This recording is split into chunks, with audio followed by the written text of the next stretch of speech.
Caetex mostra como é realizado o plantio de eucalipto. A usina Cachoeira, localizada em Maceió, produziu cana-de-açúcar por muitos anos. Mas, por falta de viabilidade econômica para a atividade canavieira na região, a usina tem mudado aos poucos seu foco, passando a investir na produção de eucalipto. A gente hoje, na nossa avaliação, é incompatível a gente ter, dentro da usina, que era a usina Cachoeira, a gente ter cana-de-açúcar. Então, economicamente, tornou-se inviável. Só para a gente entender um pouquinho, aqui nessa área, se você fosse plantar cana hoje, qual seria o custo de implantação de um novo canavial? Numa topografia dessa, Edivaldo, aí no mínimo aí de R$ 6.500 a R$ 7.000. Ela é mais cara? Ela é mais cara, quase o dobro do custo do plantio do eucalipto, que o plantio do eucalipto gira aí em torno de R$ 3.300 a R$ 3.500 por hectare.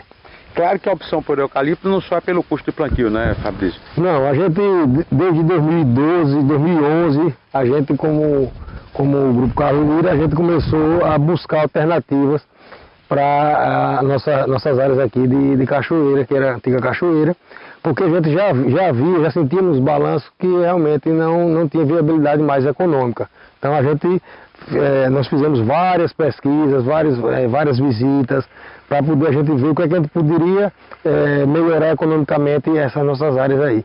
E chegamos em 2013 à definição do eucalipto, e a partir de 2013 a gente já iniciou o primeiro plantio do eucalipto aqui, substituindo a cana. Todas essas pessoas que estão realizando o plantio das mudas de eucalipto trabalhavam com a cana-de-açúcar. Essa turma ela chega a plantar de 6 a 8 hectares por dia, tá? Como a gente tem mais equipes plantando, hoje a gente está plantando uma média de 15 a 20 hectares por dia, estando com as condições, né, ideais para o plantio, tá? Entendi. Se vê que é tudo muito bem planejado, a turma vem para o campo, tem horário de chegada, de saída, de parada, todo mundo no EPI aí, tudo bem como manda a legislação. Exatamente, a gente segue exatamente de acordo com a análise de risco para cada atividade que o pessoal executa no eucalipto, né? Nós temos uma área de segurança do trabalho que faz o planejamento de toda a gestão de saúde e segurança para os trabalhadores, e de acordo com a avaliação de cada risco em cada operação, a gente determina quais são os EPIs, quais são os exames médicos, qual é toda a tratativa para deixar esse trabalhador na melhor condição, atendendo a legislação, e às vezes é o que a gente busca fazer até um pouco a mais do que isso. Essas mudas vieram do Tocantins. A gente traz diversos materiais genéticos diferentes para justamente plantar e ter o resultado de quais materiais genéticos são melhor adaptados aqui à região. Mas nessa altura você já tem aí algumas preferências? Sim, a gente já tem alguns clones que se destacam em relação aos demais, mas ainda a gente não tem uma consolidação de toda a nossa base genética. Esse é um trabalho que não para, ele só começa. E a gente já tem aqui alguns bons hectares de área experimental para poder justamente prospectar qual é o melhor clone, quais são os melhores clones adaptados à região aqui de Maceió. O plantio é feito manualmente com a ajuda de um simples equipamento. Isso aqui a gente pega, a gente chama de sucho, e a gente utiliza ele para poder fazer a marcação da cova onde a gente vai colocar a muda, né? Então nada mais é do que o próprio tubete que vem a muda, a gente adapta ele num pedaço de madeira, e é onde a gente faz a perfuração do solo e deixa a marcação da cova da muda. Entendi. Retira a muda do tubete e insere ela no uma coisa solo. Né? O solo já está preparado. Exatamente.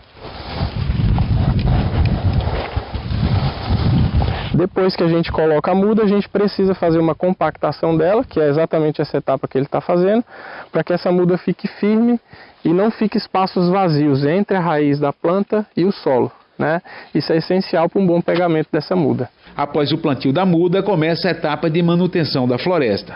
Então a gente vai fazer adubações de plantio, adubações de cobertura, vai fazer tratos culturais do tipo capina química, roço, para deixar essa muda é o nosso bebezinho agora. Então a gente trata ela a pão de ló. Então não deixa ela sofrer com mato competição, com pragas, doenças. Isso a gente faz um manejo mais intensivo até o segundo ano dessa floresta. Após o segundo ano a gente continua monitorando a floresta, especialmente com pragas e doenças, identificando a necessidade de intervenção. O plantio ocorre durante o inverno para aproveitar o período chuvoso. essas áreas aqui acabam inviabilizando qualquer tipo de irrigação que se faça, né? E é um custo a menos para a nossa operação. Então a gente consegue ser mais competitivo plantando somente no período chuvoso, que vai aí de abril a agosto. Então, uma região que chove bem, quer dizer, a possibilidade de sucesso é muito grande do plantio. Sim, a possibilidade é muito boa, os resultados que a gente já vem plantando aí desde 2013, os resultados já mostram que de fato esse é o melhor período e é o melhor resultado que a gente pode trazer para a companhia e para o resultado da floresta. O programa de melhoramento genético é a etapa-chave de todo o processo. O nosso processo de plantio de eucalipto, ele tende a ser um processo de longo prazo. A gente planta por pelo menos 12 anos numa propriedade, com a intenção de renovar isso sucessivamente, ou seja, a gente volta na mesma área e continua plantando. Então, como você demora muito tempo utilizando aquele material genético, nesse tempo você tem mudanças climáticas, nesse tempo você tem mudanças de manejo, pragas novas que surgem, doenças novas que começam a acometer o seu plantio e você não pode ficar parado no tempo. Então o programa de melhoramento genético ele visa que a gente tenha sempre um passo à frente na busca por clones melhor adaptados às diversas condições que a gente possa ter.